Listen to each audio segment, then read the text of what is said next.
here's what I think happened on defense, and I don't have any inside information, but I would bet that I'm right.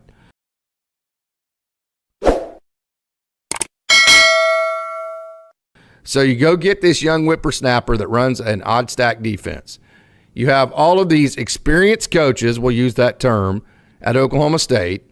First of all, when you bring in a young guy from a Division II program to be the boss over a bunch of experienced guys that have coached in a lot bigger situations, it's going to be very difficult for those experienced guys to work underneath somebody with much less experience, for number one.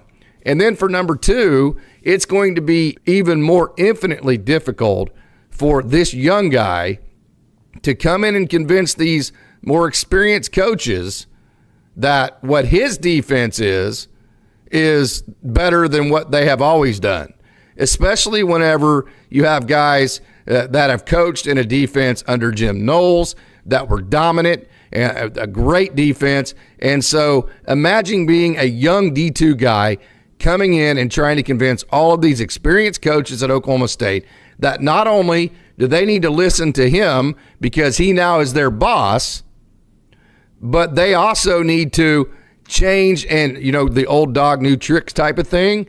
They have to change their ways and learn an entirely new style of defense from a schematical perspective.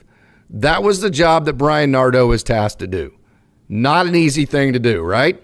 I think he did a pretty good job solving the puzzle for the most part last year.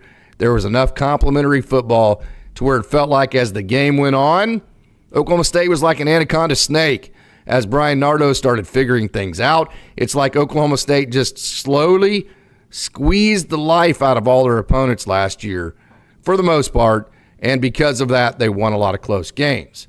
So now you enter this year, and you're starting to see more tight ends. You're starting to see more unbalanced sets. You're starting to see more fullbacks. And now you have an entire staff filled full of 40 front coaches, and at times have had massive success with the 40 front. And now you're sitting around and having the conversation that, how in the world are we going to run a 30 front if teams start putting tight ends and fullbacks out there? So in the offseason, you're thinking, well, we're getting heavier sets, so we need to move to a 4-2-5.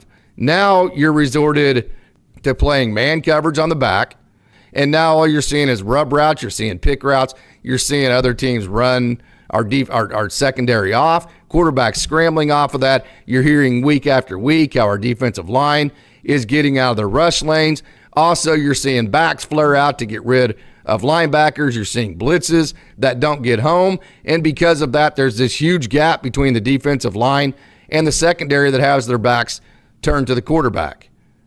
And that all happened because you went and hired a 3-3-5 defensive coordinator, decided to change your defense in the offseason, and now you're playing a defense that just isn't effective whatsoever. And then you combine that with the fact that you lose Xavier Benson, which was a big loss. You lose DJ McKinney, which was a big loss, right? And then you lose Nick Martin. Then you lose Colin Oliver. And all of a sudden, you're just not nearly as good. And then here's the snowball part of it. First of all, you're not very good to begin with, as we saw in the Arkansas game, even when you were healthy, right? But the biggest issue is that from that point on, as you started losing people to injury, it's not that you were good to begin with and all of a sudden you're bad after the injuries. It's that now you don't even have the depth really to get better in practice.